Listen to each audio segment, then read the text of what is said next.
Well, we want to welcome everyone this afternoon for the Strong Start Learning Series session, Fluency Practice in a Virtual Classroom. This is our fourth session in the Strong Start series, as you can see here on the slide. And there are recordings for all four of these and materials for all four of these on our remote learning series website. And we'll drop that into the chat for you to access that. All right, this time I'll hand it over to our TNTP partner, Lindsay Frigo, and she will lead us through an undoubtedly fantastic session about what does fluency look like in a middle school classroom, and one that may be teaching and learning virtually. Thank you. Hi, everybody. I know a lot of you on the call. My name is Lindsay Frigo. I'm a director with TNTP. I'm really excited to walk you guys through this session today. Definitely a topic that is not often talked about or focused on when it comes to middle school. So today we are going to focus on a few really big questions, all related to fluency. So we're going to think about how does fluency practice support adolescent readers in accessing rich texts? What are the best practices for facilitating fluency in a virtual classroom, which so many of us are dealing with at the moment? And then have an opportunity to actually plan fluency in your virtual classroom using your own curriculum. So that's kind of what we're going to focus on today. So, does anyone know where the Matthew effect comes from? For whoever has will be given more, and they will have an abundance. Whoever does not have, even what they have will be taken from them. Any ideas? The Bible, right? It comes from the Bible. It basically tells us, right? The rich gets richer, the poor gets poorer. So struggling readers tend to read much less than their on or above grade level peers.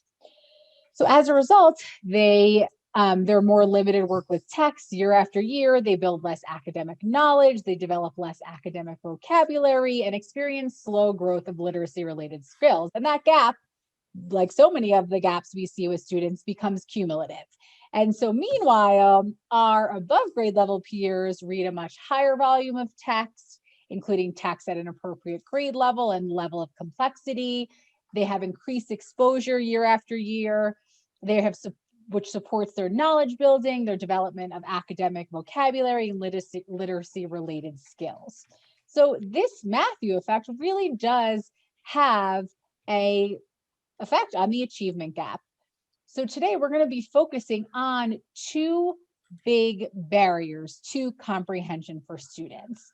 Those are vocabulary and fluency. And then we're going to talk about how do we address those with our middle school students. We have so often said that barriers to comprehension are the skills and strategies, but we now know that the two big barriers for comprehension are actually vocabulary and fluency. So we're going to be really thinking about how we address these two areas in order to tackle the vocabulary and fluency in service of students' comprehension of what they're reading.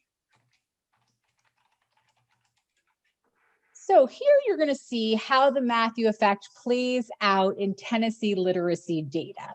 So this state report shows that there's a regression over time for students who were doing well in third grade. And that by the time they got to fifth grade, the students who were proficient had fallen to basic, and the students who were advanced had fallen to proficient.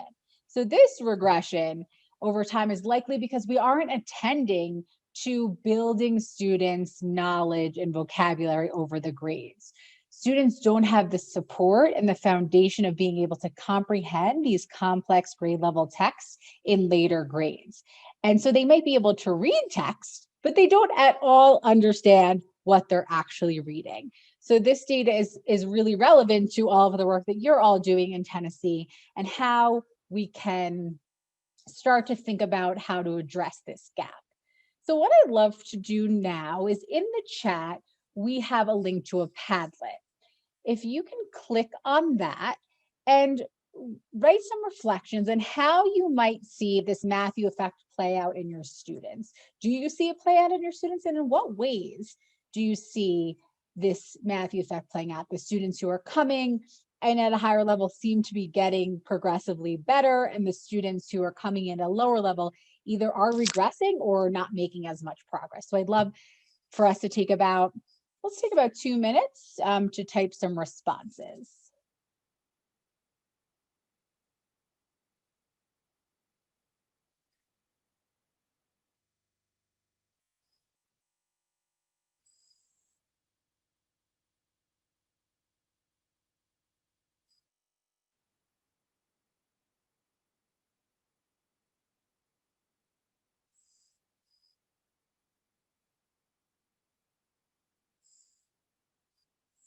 And I know we have a lot of coaches on here too. So if coaches want to type in some things that they may be seeing or hearing about with teachers they've been working with, that would be great too.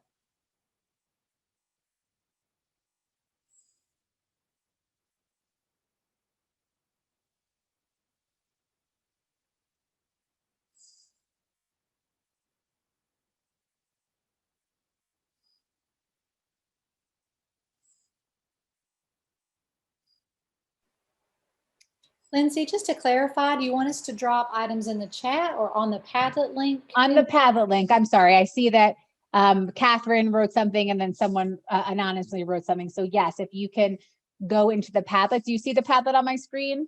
Thumbs up. Yeah. So if you guys could just type some stuff in there, we can see some responses, and then we could talk about some of the responses we're seeing.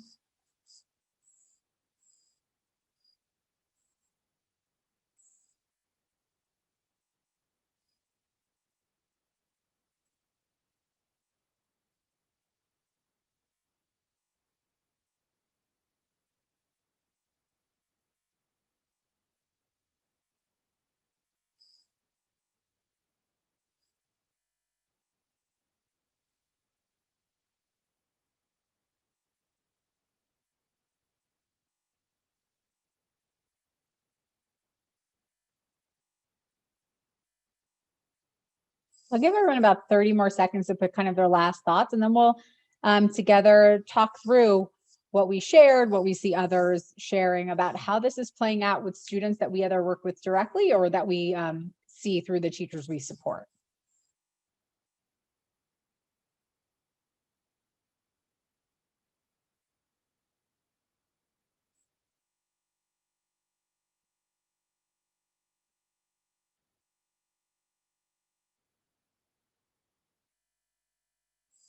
So I see a lot of responses, and I see us already interacting with one another, which is awesome on the Padlet itself. So I'd love to hear from you guys how this is playing out with students you're working with directly or seeing.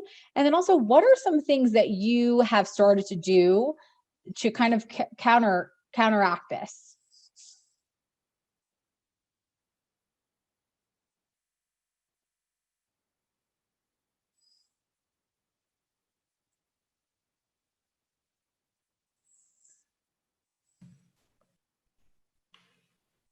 I mean, I see that we're seeing that a lot. I like this comment about how strong readers are entering middle school and they continue to read for pleasure, and those who are more struggling, they stop reading altogether, or their reading for pleasure really declines because it becomes such a seemingly impossible feat for them. So it doesn't become enjoyable. Definitely. What else do you guys see?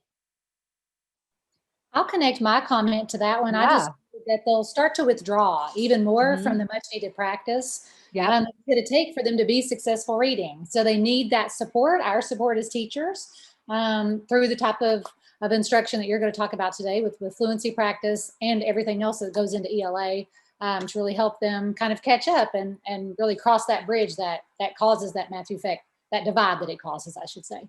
Yeah. Well, when you say vocabulary, it makes me think of background knowledge and the ability to connect to the context of what they're reading in middle school, particularly when it comes to knowledge building, like content area reading. And a lot of times it's so intimidating because it's so content heavy. And they've had so many years of this just right reading in elementary school that they haven't had interesting texts necessarily, or texts that challenge them, enough time to experience it and interact with it successfully, because they've been given just right reading books. And a lot of times they know themselves as a learner, and they just, at this point, it's almost like self-fulfilling prophecy. They do what they know and try to stay in their lane of who they are as a learner. Yes, definitely. I think everything that you guys shared and also what we saw in the Padlet is completely true. And like Bethany said, today, we're going to talk about some concrete strategies we can use to help so this is tier 1 instruction, right? Help the majority of our students being able to become more fluent readers so that they can access grade level text and actually comprehend what they're reading. So today, sorry, 1 second, I just need to rearrange my windows a little, sorry. So a disfluent reader cannot integrate word, phrases, and sentence meaning into her sense of what the text is about. So along with vocabulary knowledge, fluency is a significant barrier to comprehension and to student literacy gains. And we're going to really talk about that today. So here, this may be new to a lot of you. This is Scarborough's reading rope. And so due to advancement in cognitive science, we know more about how students learn to read than ever before, which is great for us as educators, right? So there's actually scientific research that tells us how to help kids read. So we know that reading is pretty complex activity, and there's a lot of things that are integrated into different processes for students to actually read and comprehend what they're reading. So when we think about these processes, they can be organized into two broad categories. So you see word recognition and language comprehension. So this is known, like I said, as the simple view of reading and Dr. Hollis Scarborough's famous reading rope. And this is a really nice representation to kind of see how all of the pieces weave together to help fluent readers actually read fluently. So this first bucket that we see in orange is the word recognition. So which is the ability to read and understand the words on the page. So this bucket emphasizes skills like phonological awareness, decoding, and sight recognition, word recognition, etc. Then we have this second bucket, which you see here more in the green. This is language comprehension, which is the ability to make sense of the language that we hear and the language that we read. So in this bucket, we focus more on that background knowledge, vocabulary, language structures, verbal reasoning, and literary knowledge. So when we reflect on this research, this shows how the skills are learned independently at first, but as students become more fluent readers, they're actually woven together until they become this skilled reader. And fluency directly correlates to this because in order to understand what they're reading, they need to be able to do this more word recognition fluency piece so automatic so that their brain has more space in it to actually comprehend what they are reading. So I know we are focusing on middle school students, and unfortunately we're seeing so many middle school students who are coming to middle school not reading at a grade level, not reading at grade level. But when I think of my own son, who's really just learning to read now, right? So much of what he's doing is this word recognition. He's spending time trying to sound out words, trying to decode and, and remember sight words that he's not able to actually comprehend what he's reading because he has no brain space left to actually think about that. So we really need to focus on this fluency piece because it will allow our middle school students to free up their brain space and allow them to focus on what they're comprehend what they're actually reading, and focus on quote unquote the mechanics of reading. So this is a really important and really great visual to look at pretty consistently. I also linked a little short article that talks about it a little more in depth, which I think is on the website too for the session material. So feel free to look at that later. And also just Google more about this because I think it has some really great information for us as educators to think about how to best support our struggling readers, or why readers tend to struggle and where we can actually focus on helping them. So the fluency gap is very real. We all know that. As middle school teachers, a lot of us were high school teachers as well. The fluency gap is real. And the good news is it's very fixable. So fluency cannot guarantee comprehension, but disfluency definitely does guarantee a lack of comprehension. But the good news is that the fluency is like a low-hanging fruit in the literacy gap, and it's pretty fixable, and we can pretty reasonably and relatively quickly fix this fluency gap. So today we're going to talk about what and how to do this. So fluency, I'm sure when you guys think of fluency, you think of like a speed reading competition, right? Students are quickly trying to read a text independently, or a passage or excerpt independently as fast as they can. But often kids are reading fluency passages that are at their independent level. A kid could already read fluently if it's their independent level, right? We want them to be reading fluently passages or texts that are on grade level. So that's what we want them to be fluent in. That's what we should be focusing on. And we'll talk about today how we do that. So here are our 3 indicators of a fluent reader or fluent reading. We have pace. Remember, fluency is not speed reading. We have accuracy. It's not a competition. And we have prosody. It is not monotone. Who could tell me how you would define pace? How would you define pace in terms of a reading or a fluent reader?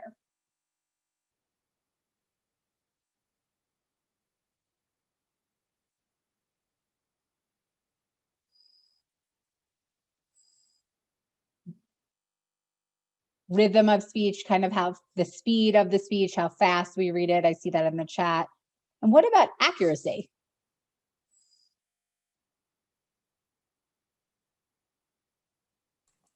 You guys have popped into the chat. That's totally fine. Reading correctly, pronouncing words correctly. And then what about prosody?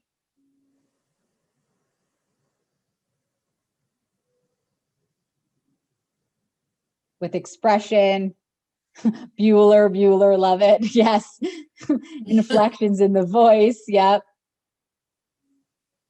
Yeah, prosody is that rhythm, the intonation of the speech, where you emphasize certain things. Yep, everything you guys are saying. So if child really isn't reading with prosody, what does that actually tell you about their ability to read fluently?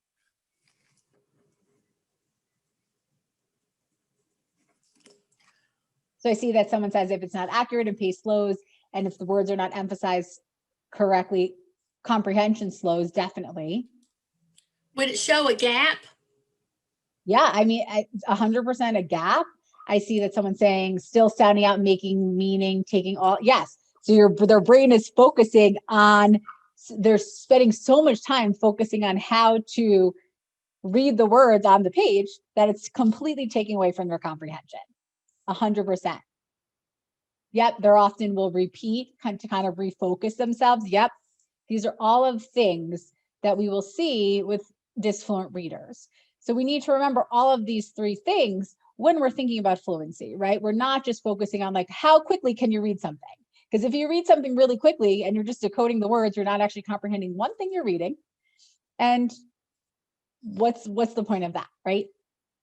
So I want to do a little activity today to focus on this idea of prosody, right? So we know that if students are not reading with prosody, they are probably not comprehending and probably not fluent readers.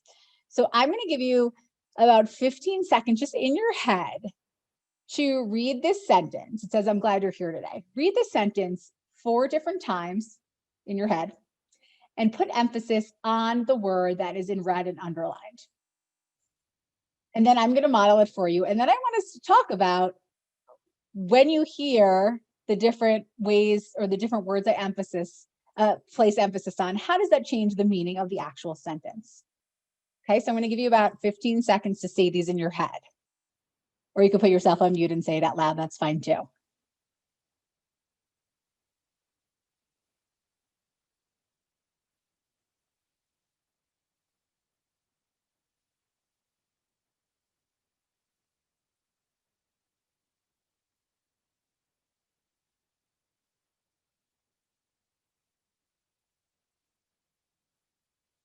All right, just give me a thumbs up when you've said all four to yourself.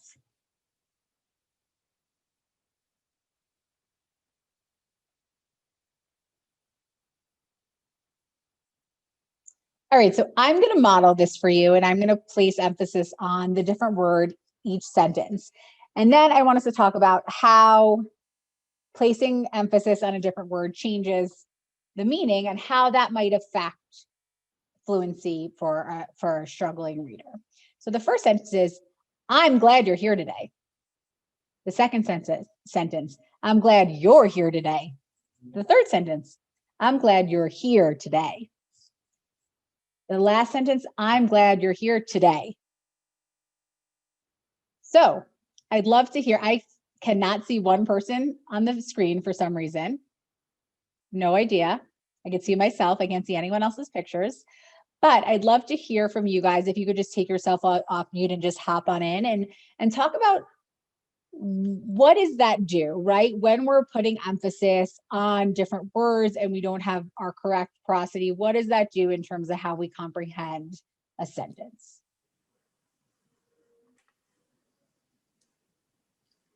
Well, it completely changes the meaning. You know, you could, they're all the sentences, and it even can change just the voice inflection.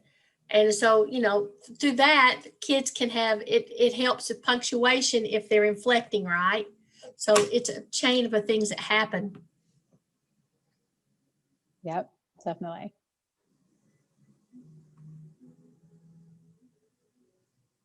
Anyone else?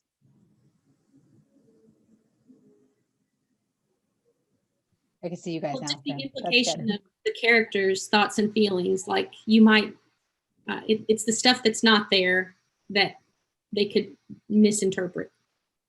Totally. And it totally will mess up or have an effect on how they're comprehending what they're reading. Definitely. So why do you think that we're going to spend a bunch of time focusing on prosody today? Why do you think it's an important thing to focus on in this session when we're thinking about fluency in middle schoolers? As plots become more complex and characters become more complex, the prosody with which they process what characters think, feel, and believe becomes more crucial to their understanding of the characters and the theme and also the author's purpose. Yeah, so you started to talk a little bit about like expectations and what there might be grade level standards or expectations. So what other ways do you think that this idea of fluency might connect to what standards have set out for students in a particular grade level, in addition to what Sarah mentioned?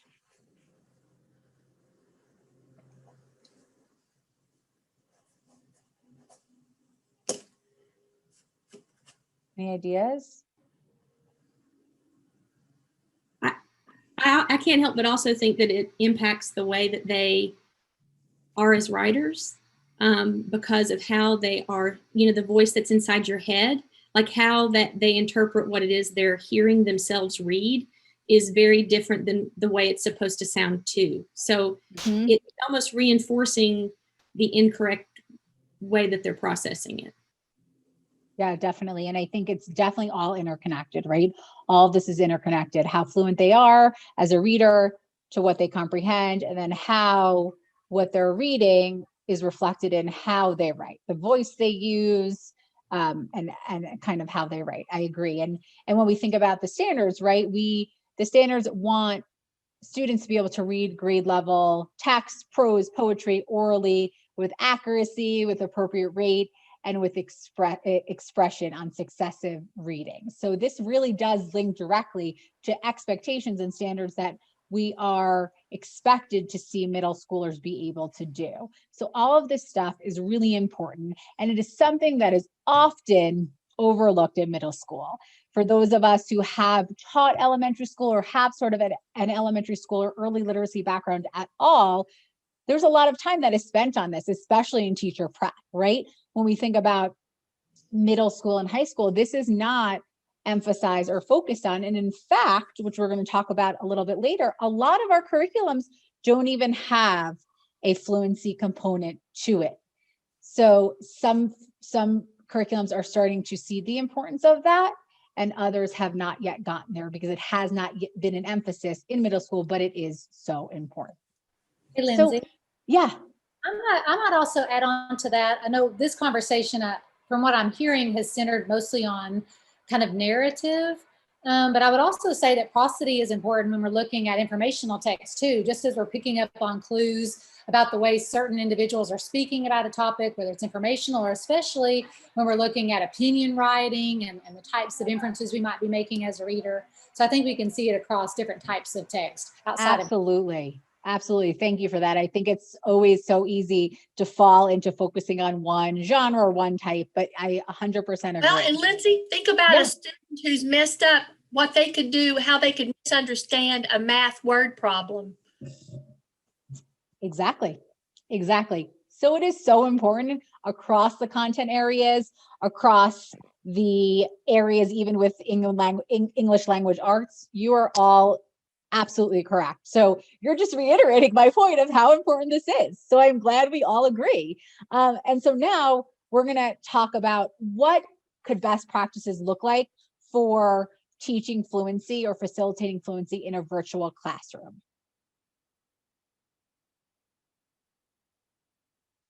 Okay, so here we're going to look at a sample of how we typically, think about incorporating a fluency routine into a middle school classroom over the course of a 5-day school week.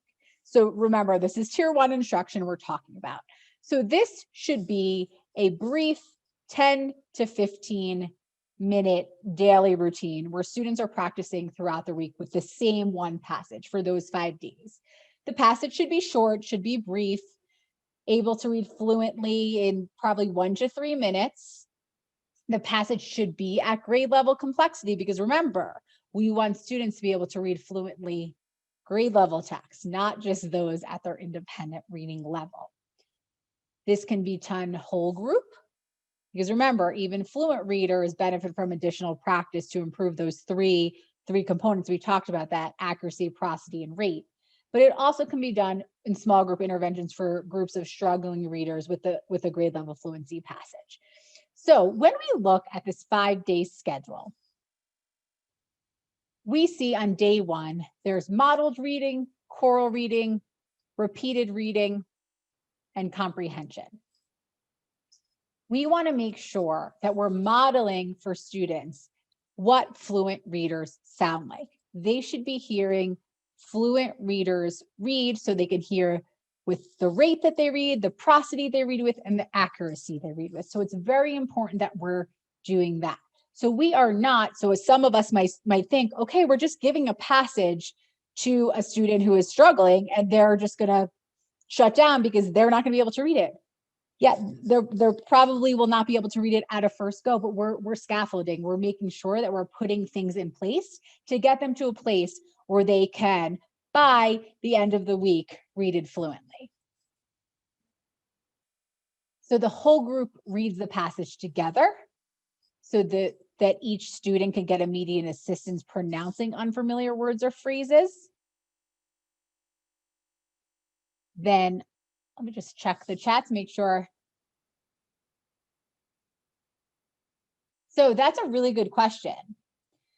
So I think I'm sure there's research out there. I don't know any off the top of my head that I can quote, but I think that whenever possible, I think giving them multiple exposure to different type of fluent readers is important. The whole point is that they're hearing fluent readers. I think that seeing you do it in person or online live like this is important because not only are they hearing you, they're watching you, which you don't get through an audiobook, but you still hear a fluent reader speak through an audiobook. So I think they both have their advantages. I don't know research off the top of my head, but I do see advantages to both. I do think that it is nice to kind of get the body language and see how fluent readers, because fluent readers, a lot of the expression and the, comes out when fluent readers are reading and what you can see in person versus what you can see through an audiobook. So really good point and good question.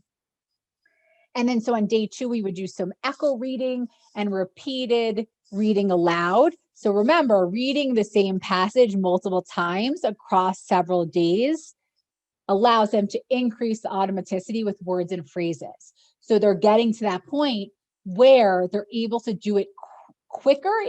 Quicker is not the right, I shouldn't have used the term quicker, because remember, it's not a race, but able to do it more automatic, so that they're then freeing up that brain space to start to think about what they're actually reading, comprehend what they're reading. Hey, Lindsay, can I ask a follow-up question just Yeah, to of your course. self-reflection about using the word quicker versus automatic? Could fluency also, that pace, vary to some degree from student to student, in that it's a pace at which that student has optimal comprehension? You see what I'm saying? Yeah, like, no, for example, totally. maybe my optimal comprehension is at, I'm just making this up, at like 50 words a minute, but you know, my husband's is at 75, and he can totally comprehend when he reads that fast, but I just have to kind of take it slow. I mean, it's appropriate. It's not like a robot. It's not, I've got expression, I've got prosody, but just the pace is different, and that's okay. There's not like a magic words per minute. Exactly. So there is not, definitely not. Even if we think about how we talk differently, right? Like, I am a quick talker. I try to make sure I bring myself a little bit slower when I'm leading a session, right? But we all speak at different rates. I think ultimately everyone is going to alter slightly, and it is not a competition. It's at a rate that is appropriate, that sounds appropriate, and that allows the student to read in a way that they're moving along at a pace that they're able to understand what they're reading, and they're not stopping or slowing down because they're struggling with the words on the page, so to speak. Yeah. I mean, part of it too, Bethany, to your question, I think, is there is some individualization. I think that there are some sort of like, national norms that people set around grade levels and fluency rates and things like that. But there are always people who fall outside those norms, and it's okay. I remember having students who were extremely slow readers, like the least fluent, kids in my classroom, but they were the highest comprehension. And so you have to, I think part of the challenge here is remembering that fluency is more complex than what we probably thought walking into this session potentially, but it's also a bridge to comprehension. And so to some degree, the ends justify the means. If the kid can comprehend and they read really slowly, okay, like I'm okay with that actually. But I know we've all seen those kids who are speed reading accurately like a robot with no prosody, and they know nothing of what they just read. And so it is a balance, but there are some national norms out there I know around like fluency rates, lower grades. Like that. Yeah. Right. Yeah. And that's why I think Bethany did a good job of saying how there's definitely ranges, right? Like there are, if a child is reading really slowly, there's obviously something that is causing them to read that slowly. And even if they're comprehending well, there is something else we might need to be working on. But like Reagan said, she had students who were slow readers, but comprehended everything they were saying, versus you have those speed readers that just read, and they don't know anything they just read. So I think like, although we're not speaking about like words per minute per se, we are focusing on, all 3 components. But I think that it is important to remember that it will differ amongst students. Thank you guys for that. And then when we look, so here we're still on day 2, we're reading the same passage multiple times. The teacher is modeling one section of the passage and the students are mirroring back. So the students are still having that opportunity to hear a bit of a model. And this is also an opportunity for them to then chunk parts of the passage.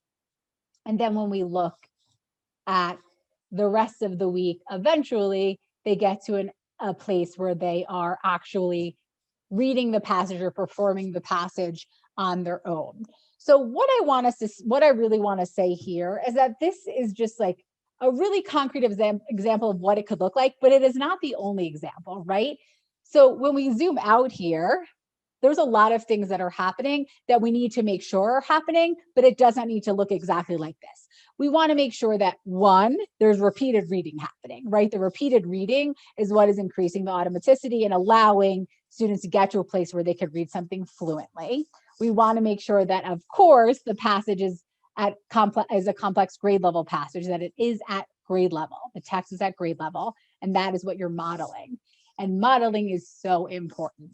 We need to make sure that students are hearing fluent readers read this passage before they are able to do it fluently themselves. So just make sure that although we can have a lot of flexibility in terms of what the daily routine looks like based on what works best for your program, your schedule, but ensuring that these big picture things are happening, using a grade level text, having repeating readings, and making sure there's modeling, that is what we really need to make sure this routine has. So what we're going to do now is we are going to go into breakout rooms, and we're going to have an opportunity to look at an example 5-day fluency routine from Amplify. What I want you to do while we'll go into breakout rooms, you'll have like a few, maybe use the first 2-ish minutes in your breakout group to review the 5-day fluency routine. And then I want you to discuss these 3 questions. How does this routine improve the 3 components we were talking about: accuracy, prosody, and rate for students? If this routine does not hit on all areas, what might you do to revise it to ensure that all areas are being hit on throughout the week? And what might you do to implement a fluency routine like this in your own virtual classroom? So we should have about, let me just double check time to make sure that we're giving ourselves enough time for planning too. Give me 1 second, guys. All right, here we go. Brooke, do you want to finish what you were saying about that? I'm sorry. Oh, no problem. I was just going to say that I saw a teacher use a fluency routine, 6-minute solutions, and she set that up with stations in an RTI class. And so that was just one of the stations. So it took very little time, but they were working on that routinely. So I just thought that that was a really smart way to build that in. Thank you, Brooke. Sorry I put you on the spot. That's okay. So I was in breakout room 2. I'd love to hear from either breakout room what you noticed about this fluency routine. Did it hit on those 3 things? Something that I didn't put here, but we should also talk about as a group for the next minute or 2. Did it have repeated readings? Did it focus on a grade level text? And were there opportunities for modeling throughout the 5 days? So I'd love to talk about what you noticed and what you noticed about how it hit on those 3 big picture things, as well as the accuracy, prosody, and rate.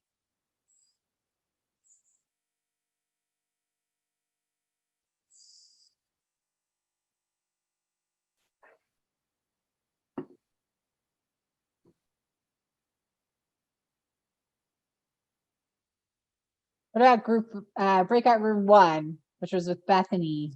What did you guys notice or discuss?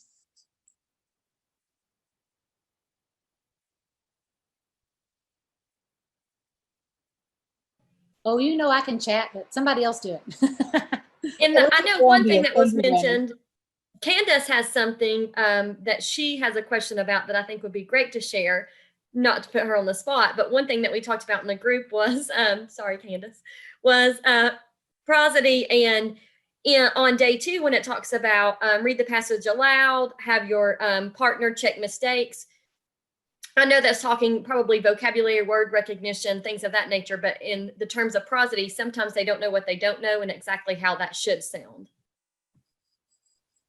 So examples and not examples, maybe them recording themselves and listen to it would be beneficial. That's a really good idea. And in group 2, we talked about how it seemed to be hitting on rate on rate, and it seemed to be hitting on accuracy, not as much on expression. I'm also wondering if you noticed how much, if any, the teacher was involved in this, and how what opportunities the students had through this routine to hear fluent readers actually read before they then jumped into reading it with a partner. What was your thoughts about that, or your reaction to that? Well, I liked what Tina in group 2 was talking about with regards to the kids recording and seeing how they improved every time they went back, despite the mistakes they made, that every time they went back to the text and read it again, they were able to grow and improve. And I really like that. And I think it does a good job of combating a lot of what middle schoolers come believing about themselves, that they can improve. They're hopeless. So there's a little social emotional component there that they can see, frequently, that if they do go back and reread, they can improve their time.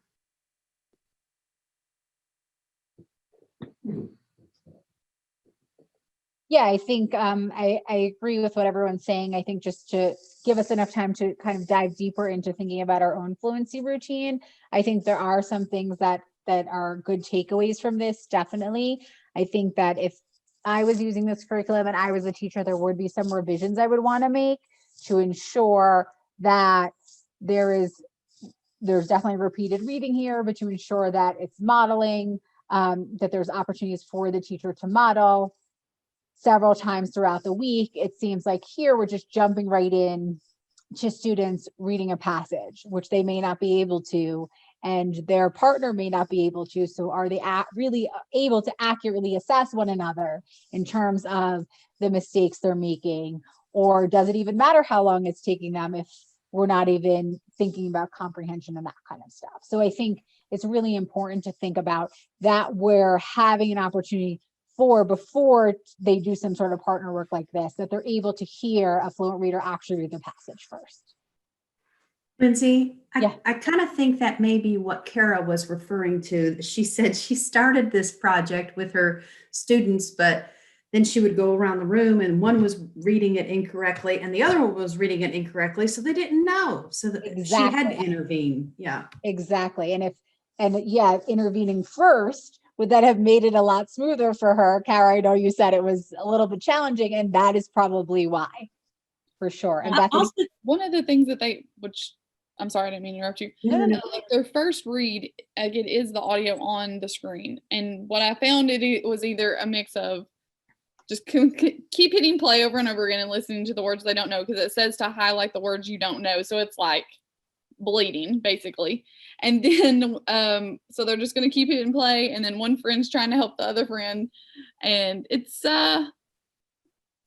challenging, but at least they're trying. That's the main goal, right? That they're trying to learn the new words. So well, and it just makes me wonder too, if we go back to everything that you were saying, Lindsay, in this case, if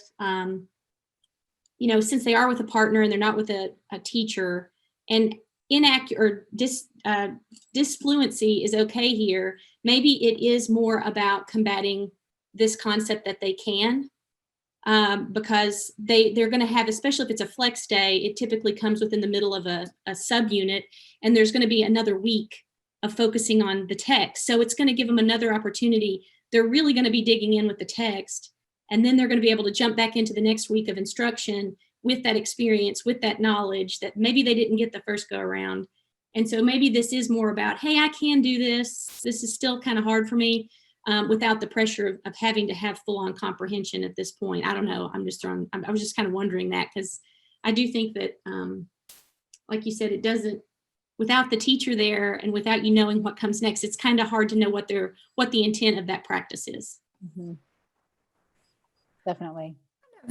Makes me think about something that I've just kind of been rolling around in my head as far as more teacher input on this, taking away the partners and maybe setting up something, if you are in a virtual setting up something like a flip grid, and maybe not making those videos public, so tweaking those settings a little bit so that the teacher is the only one who sees those, so that kids aren't getting critiqued by everyone in the class, but the teacher can see the video of a student reading and then give feedback on that. And the student could even watch the video of themselves and kind of give a self-score on things like expression and things like that. So I think utilizing something like Flipgrid would be a really good way to do that in a virtual setting. Yeah, some really good ideas and thoughts. I want to kind of get us moving forward a little bit because, I mean, this is such a good thing to talk about and we could talk about it for forever, but I want to make sure we have an opportunity to actually dive into our own materials. So in the interest of time, in the materials, you will see a sample virtual fluency routine from Student Achievement Partners. So those of you who do not know Student Achievement Partners is a nonprofit that was formed by the writers of the Common Core Seed Standards. They have wonderful resources for those of you who have not checked out Achieve the Core, which is Student Achievement Partners website. They have wonderful, wonderful resources for all grade levels for literacy and math. I'm going to give us about, just take a 1 minute view and look at this sample virtual fluency routine. What I want us to really notice is that this is a very different structure than the structure you saw in the previous slide with Amplify, and also the structure that you saw that I laid out. But is it hitting on those three big things? Is there opportunities for modeling, for repeated reading, and for grade level text? We want to make sure that those are happening. The purpose of this is just to see another way to lay it out. And this also has some really good ideas for how to put this in a virtual environment when we think about how to divide fluency between synchronous, which is live face-to-face, asynchronous, which is when people are doing things on their own, and then other activities where they need limited or no technology. So I'm going to give you about a minute to just review, and I'd love to just talk for another minute after that about some takeaways you have from looking at this.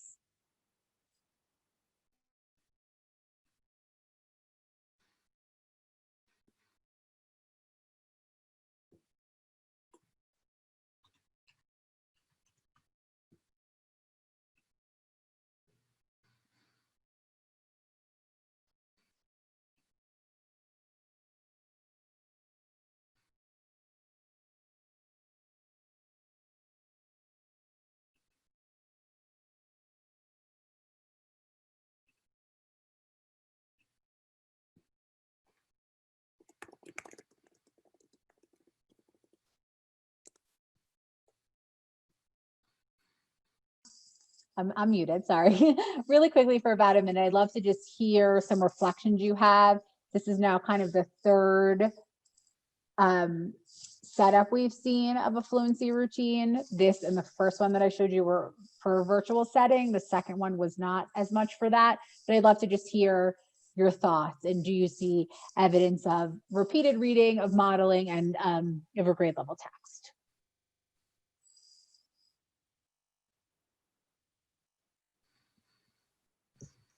I see lots of opportunities for the repeated reading. However, it looks like the modeling is only going to happen on day one. So I wonder if that's something that you should do regularly, just to kind of remind the ones that haven't caught on quite yet what it needs to sound like.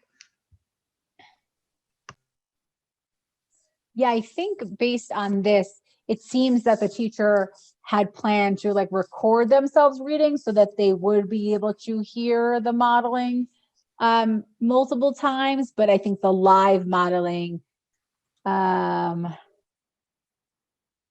maybe the model, you're right. So they may have an opportunity to hear it recording through an asynchronous experience, but there's not as much modeling happening as the first one we looked at. Yep. Any other takeaways, guys? Lindsay, I noticed this in the Amplify one, and on this one, I'm wondering, in a fluency routine, since comprehension is the end goal, would you expect to see some comprehension questions? I mean, for lack of a better way to ask about that. I mean, technically in the fluency routine, we don't really focus on comprehension. The whole point of the fluency routine is to get them to become more fluent readers, right?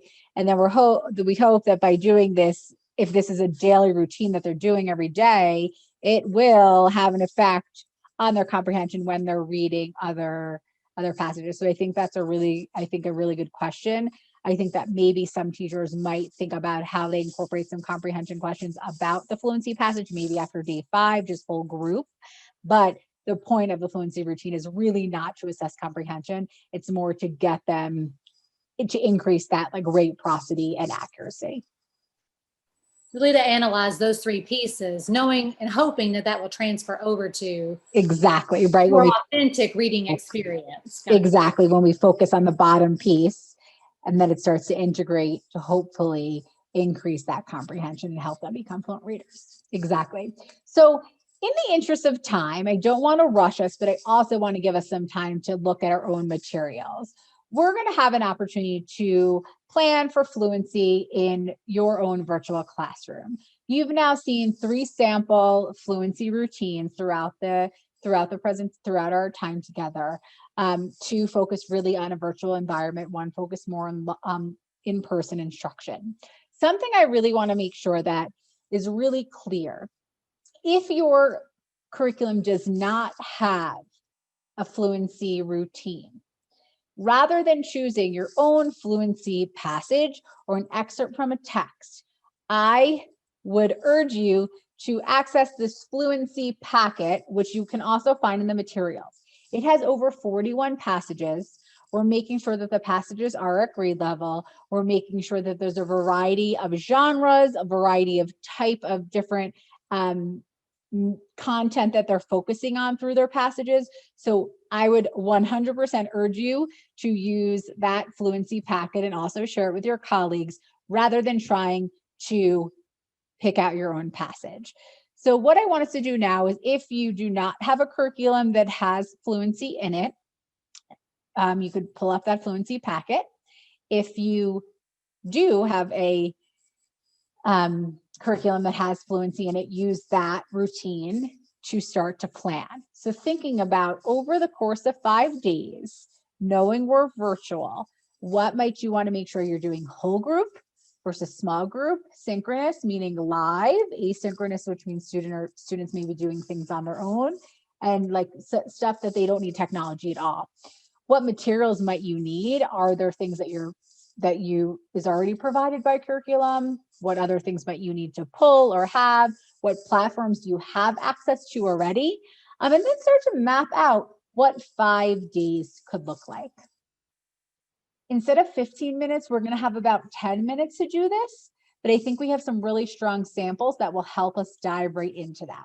So John, if you can put us in curriculum specific breakout groups, and we'll come back together at around 2:43 to wrap 4:43 for you guys, and wrap everything up and talk about some reflections. All right. So guys, that wasn't a ton of time, but I think our groups were small enough that we were able to have a good discussion and start to think about what this might look like or what modifications we might need to make to our already in place fluency routine. But I think like just big takeaways is we want to just remember fluency routines can take on a lot of different formats. I think the biggest key is that it's consistent, right? I think any type of routine that you can do daily for 15-ish minutes will go a long way with your students. Making sure that there's that modeling piece, making sure that the text is at grade level, of course, because remember, that's the point. We want them to be able to fluently read grade level text. And then also making sure that they're having times to repeat the reading multiple times throughout the week before they're actually like being quote unquote tested or performing their fluency passage. So I think that's something really important to think about. And as we wrap up our session today, I'd love for you guys in the chat to just reflect on a few takeaways you have from today. One thing you learned, one thing you're energized about. Hopefully, Kara, you're feeling a little less overwhelmed, a little more energized. And one thing you're committing to trying to do with your students over the next few weeks, knowing that fluency may be new to a lot of us as middle school educators. So as we kind of wrap up, I'll send it over to Bethany. Thank you all so much. This was a really great session and great engagement and opportunities to collaborate. So I appreciate that. And just I'll open the chat box so we can all make sure we have an opportunity to just reflect before we hop out. Thank you so much, Lindsay.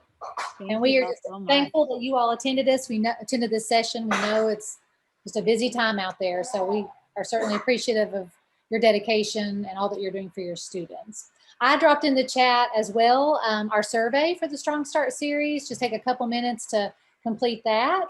It's a tiny URL, so you'll see that there. And if you have any questions, feel free to reach out. Of course, all the materials for these sessions are on our remote learning series website, including recordings. If you want to go back and watch something again or share with your colleagues, feel free to do that. We'll hang around for any other questions, and have a wonderful afternoon. Thank you all so much. Any questions that pop up, feel free to email me too. Thank you, guys.